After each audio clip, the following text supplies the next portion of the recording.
বেটা রাসূলুল্লাহ শানে কথা বললে হাদিস মওযু কিনা দূরবীন লাগাও। তো রাসূলুল্লাহ সম্মানের কথা কোরআন হাদিসে আসছে, তোমাদের মুখে তো শুনি না, শুধু আসো বেদাত নিয়ে।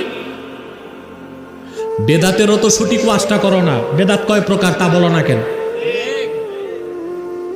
যেই বেদাতের কারণে চিরকাল মানুষ জাহান্নামে জ্বলবে সেটা হচ্ছে বেদাত ফিল ইতিকাদ, আকীদার বেদাত।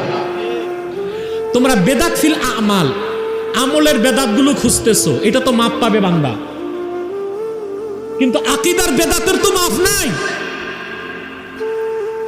তোমরা যারা আমাদের দিকে আমলের বেদাত খুঁজতেছো, আমরা তোমাদের মধ্যে আকীদাগত বেদাত দেখতেছি, সেটা হচ্ছে আকীদাতুল হুলুলিয়া।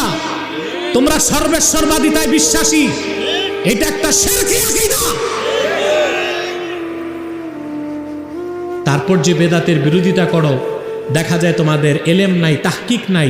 মুস্তাহাবকে বেদাত বলতেছো, সুন্নতকে বেদাত বলতেছো, আর আসল বেদাতকে দাঁত দিয়া কামড়ায় ধরছো।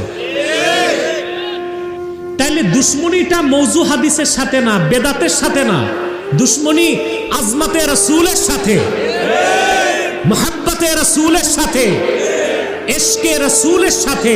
ঠিক কিনা বলেন?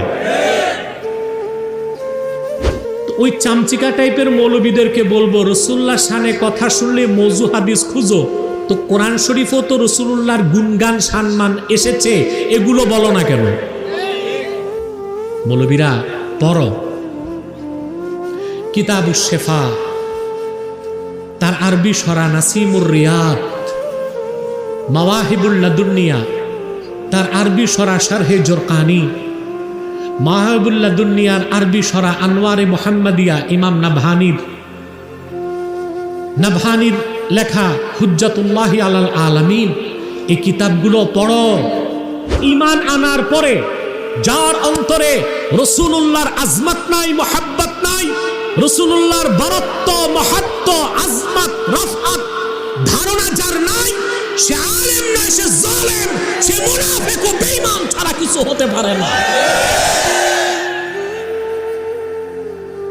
এদেরকে চিনে রাখো।